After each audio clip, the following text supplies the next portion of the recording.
दोस्तों ये कहानी है दो ऐसे भाई बहनों की जो एक दूसरे के बहुत ज्यादा क्लोज थे। एक दिन जब ये दोनों शॉपिंग के लिए जा रहे थे तभी कुछ आदमी इन्हें किडनैप करके अपने घर ले जाते हैं, जहाँ पर इन दोनों से जबरदस्ती गंदी फिल्में बनवाई जाती हैं। तो कहानी की शुरुआत दो भाई बहनों को दिखाते हुए होती है। बहन का नाम एना और छोटे भाई का नाम डेविड होता है। एना की 1 महीने बाद शादी होने वाली थी, जिसके लिए वो बहुत ज्यादा एक्साइटेड थी और अभी से इसकी तैयारियां भी कर रही थी। उधर डैनियल अभी स्कूल में पढ़ता था। उसकी एक गर्लफ्रेंड भी थी जिसका नाम मारिया था। हम देखते हैं कि एना और डैनियल भाई बहन तो थे ही, लेकिन साथ ही वो बहुत अच्छे दोस्त भी थे जो एक दूसरे से हर बात शेयर करते थे। फिर ऐसे ही एक दिन वो दोनों शॉपिंग करने के लिए सुपरमार्केट जा रहे थे। तभी रेड लाइट होते ही डैनियल गाड़ी रोकता है और इसी दौरान कोई गन दिखाकर उसे गाड़ी का दरवाजा खोलने को कहता है। डैनियल भी उसकी बात मानकर दरवाजा खोल देता है और तभी दो लोग आकर उसकी गाड़ी में बैठ जाते हैं। तभी एक आदमी जिसके हाथ में अभी भी गन थी वो डैनियल को चलने के लिए कहता है। थोड़ी देर चलने के बाद वो दोनों पहले उनसे उनका मोबाइल लेते हैं और फिर उन्हें गाड़ी से उतारकर गाड़ी की डिक्की में बंद कर देते हैं, जिसके बाद वो दोनों गाड़ी चालू करके आगे बढ़ने लगते हैं। जल्दी ही वो दोनों उस गाड़ी को एक घर में ले आते हैं। आगे वो डैनियल और एना को डिक्की से बाहर निकालते हैं और उनकी आंखों पर काली पट्टी बांधकर उन्हें घर के अंदर ले जाते हैं। देखते ही देखते उन्हें एक कमरे में लाया जाता है और उनसे उनका सारा सामान निकलवा लिया जाता है, जिसके बाद इन दोनों को एक खास कमरे में लाया जाता है। इस कमरे में एक बेड और एक कैमरा था। यहाँ पर हम इनके बॉस को भी देखते हैं, जो इन दोनों भाई बहनों से कहता है कि मेरे आदमी काफी समय से तुम दोनों पर नजर रखे हुए थे।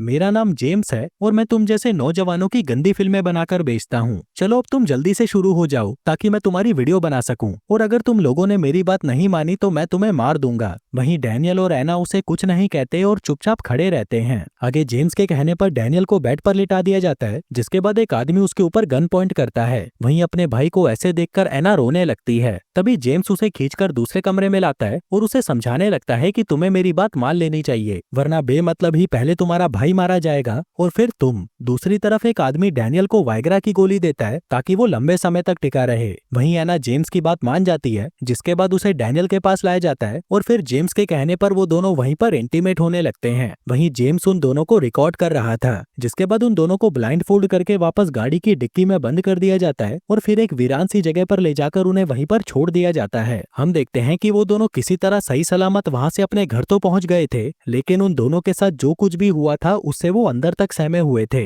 लेकिन फिर भी किसी तरह अपना मन मारकर अगले दिन डैनियल स्कूल चला जाता है। वहीं एना अभी भी अपने कमरे में चुपचाप लेटी हुई थी। शाम होते ही डैनियल अपने घर आ जाता है, जहां उसकी माँ उसे बताती है कि तुम्हारी बहन पूरे दिन अपने कमरे से बाहर ही नहीं निकली। फिर रात को एना अपने कमरे से बाहर निकलती है और अपने होने वाले पति सैम से मिलती है। आगे वो दोनों एक कैफे में जाते हैं, जहां पूरे टाइम एना कुछ सोचे जा रही थी और तभी अचानक वो सैम से कहती है कि मैं तुमसे शादी नहीं कर सकती। जो सुनकर सैम हैरान हो जाता है। वो उससे ऐसा करने का कारण पूछता है, लेकिन एना उसे कोई जवाब नहीं देती और चुपचाप अपने घर पर वापस आ जाती है। वहीं अगले दिन स्कूल में डैनियल भी खोया खोया सा रहता है और वो अपने दोस्तों से भी ज्यादा कुछ बात नहीं करता। हम देखते हैं कि वो दोनों भाई बहन जब भी घर में होते थे तो वह एक दूसरे से नजर भी नहीं मिलाते थे। एना तो अपना ज्यादातर समय कमरे में ही बिताने लगी थी और डैनियल भी स्कूल से आकर पूरे दिन अपने कमरे में बंद रहता था। फिर एक दिन एना एक थेरेपिस्ट के पास जाती है। इस डॉक्टर का नाम सिडनी था और एना उसे पूरी बात बताती है कि उसके साथ क्या क्या हुआ था। फिर उसी रात सैम उसके पास आता है ताकि वो उससे शादी ना करने की वजह जान सके, लेकिन इस बार भी एना उसे कुछ नहीं बताती और उसे वहाँ से भगाकर सो जाती है। वहीं सैम एना के पिता से भी बात करता है, लेकिन उन्हें भी नहीं पता था कि एना उससे शादी क्यों नहीं करना चाहती। फिर अगले दिन एना के पिता का जन्मदिन था, इसीलिए पूरा परिवार जश्न मनाने बाहर जा रहा था।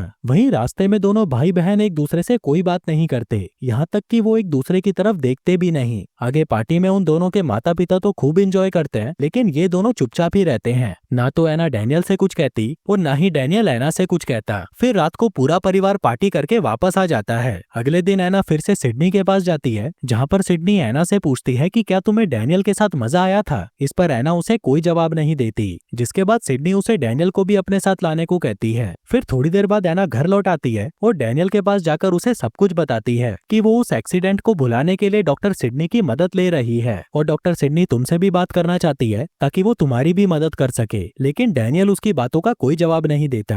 फिर अगली सुबह जब डैनियल स्कूल जाने लगता है तब एना उसे याद दिलाती है कि आज शाम को हमें सिडनी के पास जाना है, लेकिन डैनियल उसकी बात का कोई जवाब नहीं देता और चुपचाप वहाँ से आगे बढ़ने लगता है। उसका आज स्कूल जाने का मन नहीं था, इसलिए वो वहाँ से सीधा थिएटर में जाकर एक मूवी देखने लगता है। वहीं एना में तो धीरे धीरे सुधार हो रहा था, लेकिन डैनियल की हालत वैसी की वैसी ही थी। फिर कुछ दिनों बाद वो दोनों भाई बहन डॉक्टर सिडनी के क्लिनिक में आते हैं, जहाँ कुछ देर तक इधर उधर के सवाल पूछने के बाद वो डैनियल से पूछती है कि क्या तुम्हें एना के साथ मजा आया था, जिस पर डैनियल उसे कोई जवाब नहीं देता और उठकर बाहर चला जाता है। थोड़ी देर बाद डॉक्टर सिडनी भी बाहर आती है, जहाँ डैनियल उसे बताता है कि मुझे एना के साथ बहुत मजा आया था, जिसके कुछ देर बाद एना और डैनियल वहाँ से निकल जाते हैं। यहाँ डॉक्टर सिडनी ने एना को बता दिया था कि डैनियल को तुम्हारे साथ मजा आया था। आगे सफर के दौरान वो दोनों नॉर्मल बातें करते हैं। हम देखते हैं कि डॉक्टर सिडनी से बात करने के बाद डैनियल की हालत में काफी सुधार आ गया था। जल्दी ही वो दोनों अपने घर पहुंच जाते हैं और फिर अपने अपने कमरे में जाकर सो जाते हैं। फिर कुछ दिनों बाद हम देखते हैं कि एना की हालत बिल्कुल ठीक हो जाती है, जिसके बाद वो अपने बॉयफ्रेंड सैम से सगाई कर लेती है। उधर डैनियल उसकी सगाई से बिल्कुल भी खुश नहीं था, क्योंकि अब वो मन ही मन एना से प्यार करने लगा था। फिर अगले दिन डैनियल सिडनी से मिलने उसके क्लिनिक पर जाता है, लेकिन वहां जाकर उसे पता चलता है कि सिडनी तो 2 दिनों के लिए शहर से बाहर गई हुई है। वहीं एना की सगाई की वजह से डैनियल का दिमाग खराब हो चुका था और अब उसे सैम से नफरत होने लगी थी। फिर उसी रात एना डैनियल के पास आती है और उसे कहती है कि मैं जानती हूँ तुम्हें उस दिन मेरे साथ मजा आया था, लेकिन ये सब सही नहीं है और ना ही ये कभी दोबारा होगा। जो कहकर जैसे ही वो जाने लगती है, डैनियल उससे पूछता है कि क्या तुम्हें भी मजा आया था, जिस पर एना कहती है कि तुम्हें ऐसी बातें नहीं करनी चाहिए। जो कहकर वो वहाँ से चली जाती है। उसी रात डैनियल एना के कमरे में जाता है और उसके साथ जबरदस्ती इंटीमेट होने लगता है। फिर अगले दिन हम देखते हैं कि एना बहुत परेशान दिख रही थी, जबकि उसका भाई डैनियल बड़े आराम से सो रहा था। एना दिन भर यही सोचती रहती है कि अब वो आगे क्या करे, और काफी सोचने के बाद वो सीधा सैम के घर पहुंच जाती है। वो जल्द से जल्द उससे शादी करना चाहती थी ताकि वो अपने ठरकी भाई से दूर रह सके।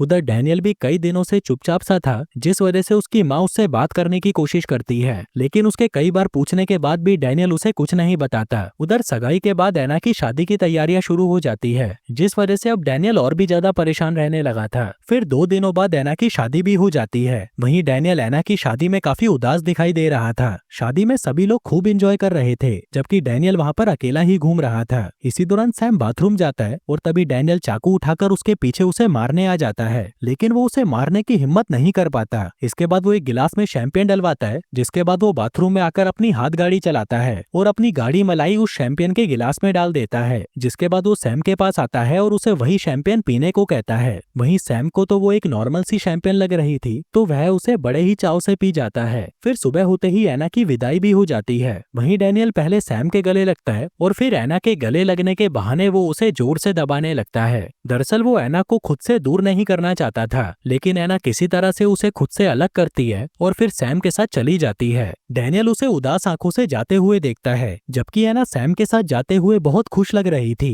डैनियल को उस दिन एना के साथ बहुत मजा आया था, ये उसने तो स्वीकार कर लिया था, लेकिन क्या एना को भी डैनियल के साथ मजा आया था, ये उसने कभी बताया ही नहीं। दरअसल एना भी डैनियल से प्यार करने लगी थी, लेकिन वो समाज के बनाए नियमों को तोड़ना नहीं चाहती थी। इसलिए उसने सोचा कि इससे पहले कि वो डैनियल के प्यार में बहक जाए, वो जल्दी से सैम से शादी कर लेती है ताकि वो अपने भाई से दूर रह सके। वहीं जेम्स ने उन दोनों की जो वीडियो बनाई थी, उसका कुछ पता नहीं चला कि उस वीडियो के साथ क्या हुआ। वो वीडियो ना तो इंटरनेट पर आई और ना ही उसका किसी और चीज में इस्तेमाल किया गया। और दोस्तों, इसी के साथ ही ये कहानी यहीं खत्म हो जाती है।